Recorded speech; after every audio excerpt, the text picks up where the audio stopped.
of God, open our hearts to your word spoken for us. And in hearing you, the veil will be lifted, and we will be free. Amen. So back in the season of Advent, a few weeks ago, we read what I described as twin readings. The first being from Isaiah, the second from Revelation, about God coming to God's people and wiping away all tears and destroying death. Both readings sounding very, very similar. Today we see what really is another set of twin readings, 1 Samuel and Luke. And if you were listening, especially to the first reading, there are some obvious similarities in the two readings. Both are about two young men in the temple. Both stories have parents coming to the temple to find their sons. And both stories end stating that both Samuel and Jesus grew in favor with God and with people. So it is quite obviously why these two stories are linked together in the lectionary today. But I think beyond just the superficial similarities, there is a deeper connection between them that I think we have to look at to really understand why these are important readings. What really links these two readings is the importance of faith. Having faith as we go through these things that we endure in life. I want you to first think about these stories, as you may already have as you heard them, from the perspective of the two moms, Hannah and Mary. So in the first reading, you have to have a little background. So why is Hannah going to visit her son who's living in the temple? Well, here's the backstory. So Hannah was not able to have children, so she prayed to God. And she said, God, if you give me a child, I will dedicate this child to you and allow him to serve you his entire life. Hannah had a child. And that is why he was, at 2 years old, brought to the temple and given to the care of Eli to serve God in the temple for the rest of his life. Quite honestly, I think as we think of this as parents, we know that nobody would ever do that. None of us, I'm sure, would do that. Give your 2-year-old child to the temple and allow him to live there for the rest of his life and not see him or only see him once a year. But the point of the story is that Hannah was faithful. That's really the lesson. Hannah made a promise to God, and she could have easily said, okay, I got what I want. I changed my mind. I'm not going to give my son Samuel to the temple. But in her pain and in her struggle, she was faithful to God. Faithful to what she had promised to God. And then we have Mary. We see stories very often in the news about children who go missing. We see the parents on TV terrified, just heartbroken. And we as parents look at them and can only get the tiniest glimpse of what the pain must be when someone loses a child. I remember when my guys were little, you'd be in the playground, you lose sight of them for 30 seconds, you go into panic mode. To imagine what it must have been like for Mary and Joseph to lose a child for 3 days. And what at that time was the largest city in Israel, teeming with people coming in for the Passover. The horror that must have been for Mary, Jesus' mother. She didn't understand what was going on, but the gospel says something very interesting. She treasured all these things in her heart. I don't know of any parent who would treasure the memory of losing their child for 3 days, even if it did have a happy ending. So why did she treasure these things? The only reason that I can think that Mary would treasure something like this is because Mary saw something in Jesus that day. I think something clicked for her that day for the first time.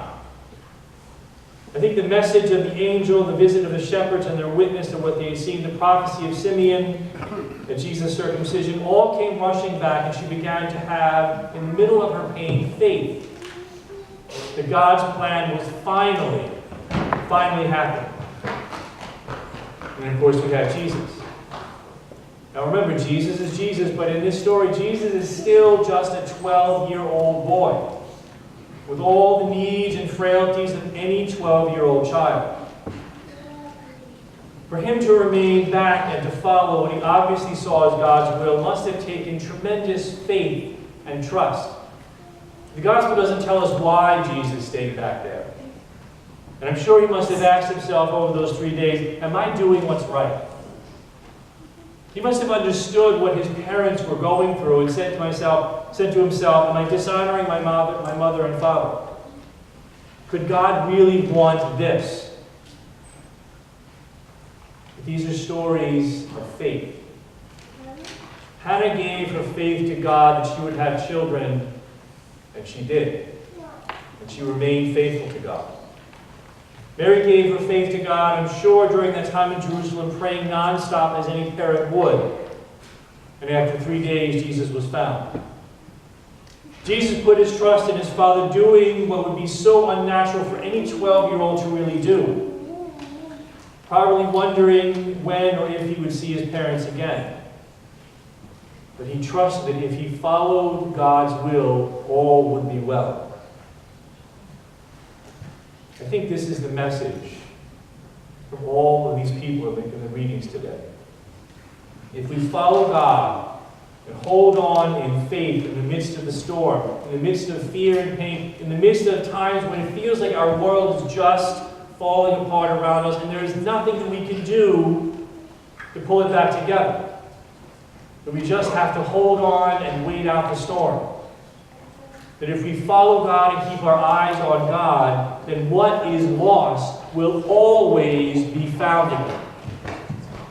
Sometimes in life things happen and we feel like we're losing everything. We're losing what is most important to us. Sometimes it feels like we're losing our children, we're losing what gives us security and peace in our life, all these things that we've always known that suddenly are not so sure or are suddenly gone.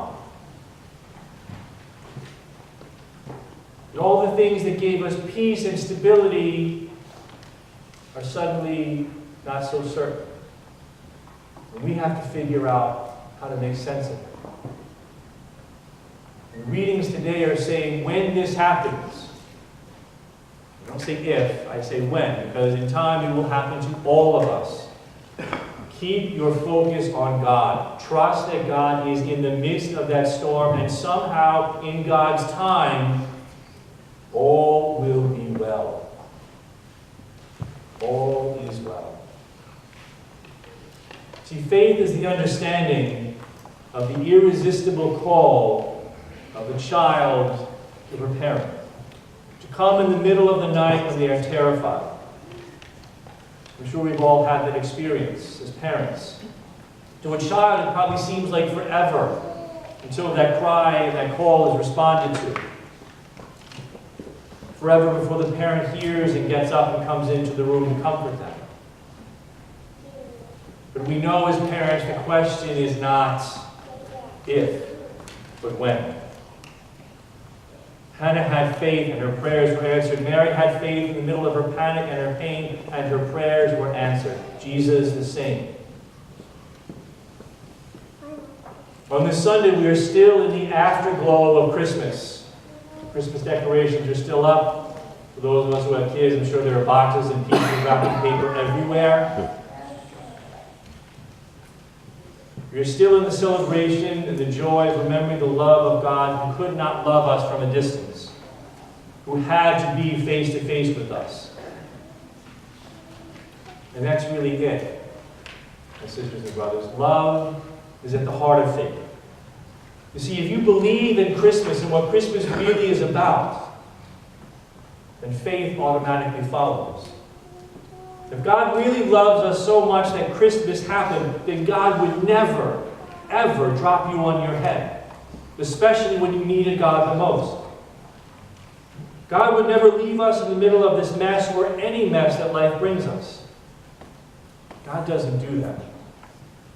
That's really what Christmas means. That God comes to us in the mess and is right there as we need God, in the form that we need God. See, there's great power in faith. Faith is the key to the heart and the power of God. All through the Gospels, all through Jesus' teaching, he says over and over about the power of faith. To believe even when you cannot see. even though you have no proof that God is there or will be there, to believe. Trust. So throw your pain and your needs and your fear onto the shoulders of God, believing and trusting that you are heard and you are seen, even when it doesn't feel like it. See, faith heals. Faith unlocks. Faith restores. Faith opens a door to the power of God. So believe when it makes no sense to believe. Trust when it seems ridiculous and against all odds. Faith will not disappoint. See, faith opens us to what logic and reason and law and common sense say will probably not happen. Faith is understanding what love really means. Quite simply, that this God of ours can never, is not capable of leaving you. That you are seen and heard always, even when you aren't asking. Amen. Amen. Let it be so.